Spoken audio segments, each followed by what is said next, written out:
Hello guys! Today, tuturuan ko kayo on the application for percentages, discounts, and sales. Okay, let's start.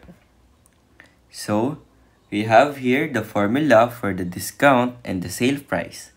So, the formula for the discount is equal to the original price multiplied by the rate of discount. And for the sale price naman, we have the original price minus the discount.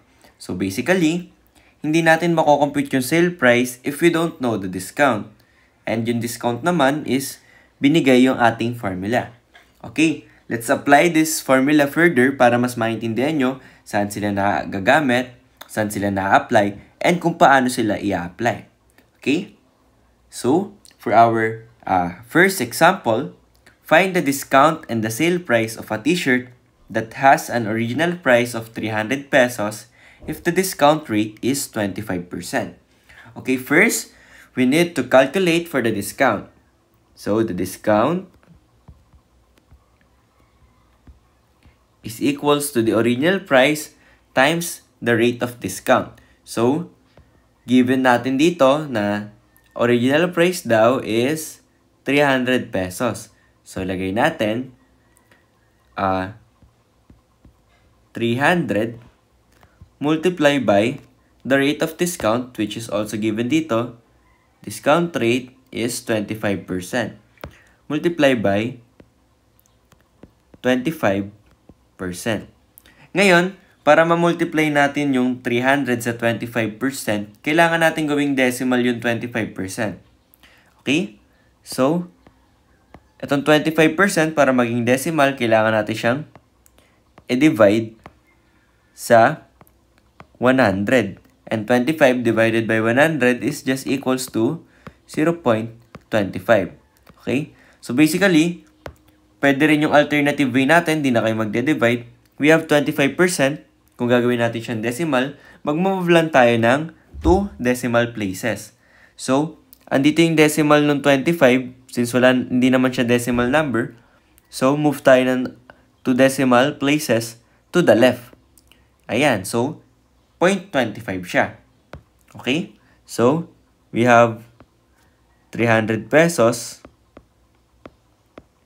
times 0.25, which will give us the discount of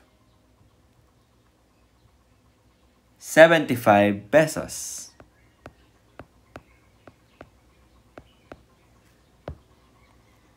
Ayan. Ito na yung discount natin. Ngayon, pinapahanap din sa atin yung sale price. And yung sale price is given by the original price minus the discount. E ngayon, meron naman tayong original price and na-compute na natin yung discount. So, mahanap na natin yung sale price natin. So, we have here sale price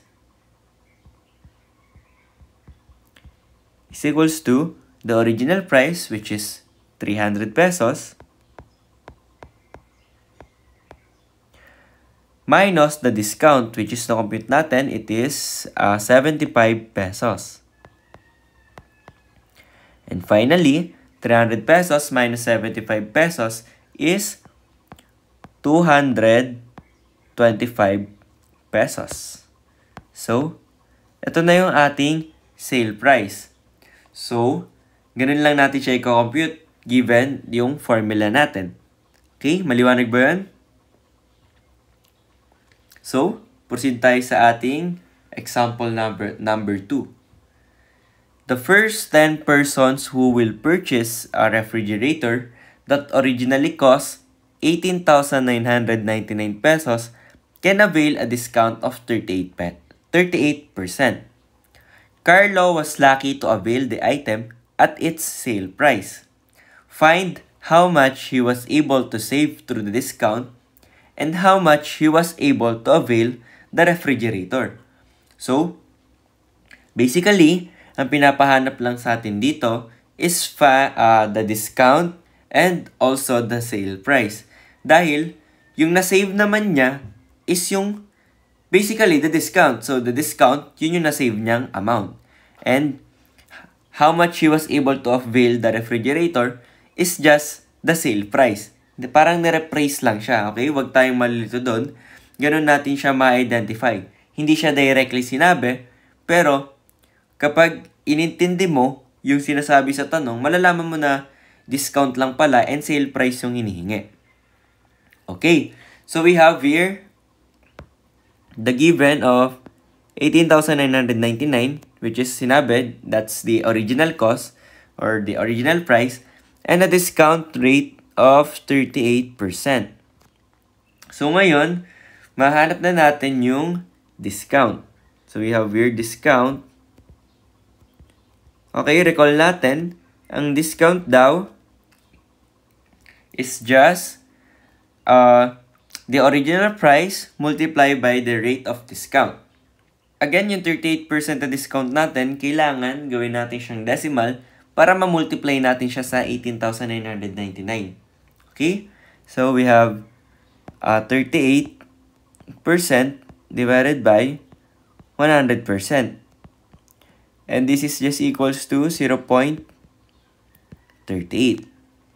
Okay? So, sulat natin, we have the original price of 18,999 multiplied by etong 0.38 natin. Ayan. So, pag multiply natin sila, 18,999 pesos times 0.38, that will give us 7,219.62. Ayan, kailangan eksakto tayo So, itong sinasabing 7,219.62, lagyan natin ng peso sign para mas realistic, no? Yan, kasi pera pinag-uusapan dito Tsaka unit din yung peso. So, itong na-compute natin na discount, which is 7,219.62, ito na yung tinutukoy dito sa how much he was able to save through the discount. Okay, yan na yun. Nasagot na natin. Ang nasave niya is itong na-compute nating discount. Okay?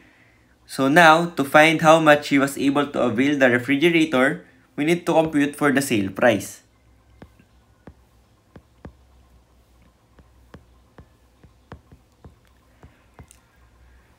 And sale price is just equal to the original price minus the discount price, or the discount, rather.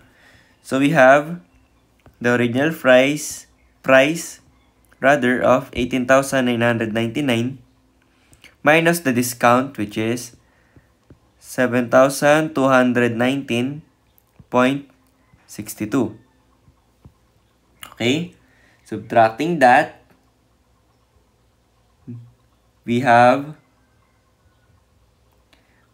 11,717.92. pesos. Okay. So, ito yung sale price natin. Nasagot na natin yung ating second question na how much daw niya nabili yung refrigerator. Okay? So, ganun lang siya. Sana hindi kayo malito pag nagsagot pa kayo ng other problem na ganito yung style niya or ganito yung construction ng situation and also yung tanong. Okay? So, proceed tayo sa ating example number 3. For our example number 3, an online shopping platform offers discounts and sales on selected items. Find the sale price of the given items after the discount. So, first, we need to find the discount. So, basically, discount natin is equals to the original price. So, ito muna tayo sa ating first example. Ang original price nung pantalon ata to, no, is 199. So, that's 199 multiply by yung ating 20%, which is, pag kinonvert natin siya into decimal, it's just 0.2. Okay, and finally, ang ating discount is 39.8.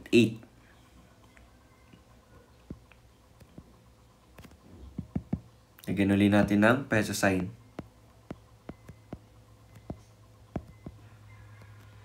So, ito na yung ating discount. Okay? For the sale price na hinahanap, we just need to subtract the original price from the discount. Okay? Or rather, yung discount natin, ibabawas lang natin sa ating original price. So, we have 199 minus 39.8. And finally, ang ating sale price is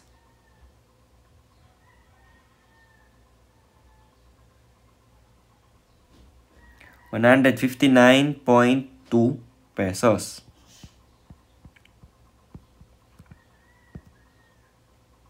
Okay? So, ito na yung ating sagot. Yan. So, for our next example dito sa ating example 3, ang given naman is air fryer touch na merong 35% discount. Kasi sabi 35% off, so that's the rate of discount rather. And ang original price niya is 2,000 pesos. So first, we need to calculate for the discount,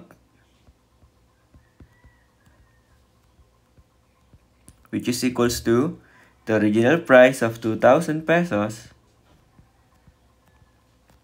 multiply by the discount rate. So 35%, convert ulit natin siya into decimal, magiging 0.35.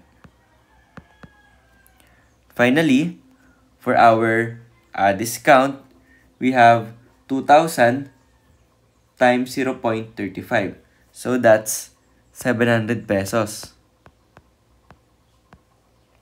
So, ito yung ating discount.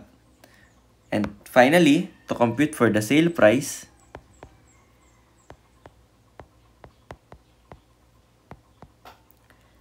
we have the original price of 2,000 pesos minus yung ating discount, which is 700 pesos. And then, finally, meron na tayong sale price. 2,000 minus 700 pesos is just 1,300 pesos. Okay? So, ganun lang siya sa kadali. I hope hindi kayo nalilito kung paano natin kino-compute yung discount and also yung sale price natin. Okay? So, proceed tayo.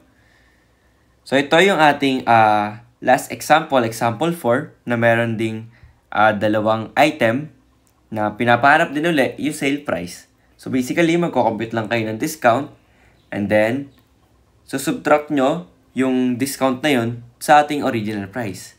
Okay? So, again, for this example, okay, kindly answer this and comment down your answer sa ating chat box and let's see kung tama kayo or naintindihan nyo na kung paano gumagana or paano natin nakakalculate yung sale price and also the discount. Okay? Kung medyo nalilito pa kayo, pwede nyong balikan yung first part ng ating video na ito and panoorin nyo pa siyang mabuti and i-analyze nyo kung paano ba natin nakukuha yung sale price and the discount using yung given formula natin. Okay? So, that's all for our topic for today. And I hope may naintindihan kayo. And maraming salamat sa panonood.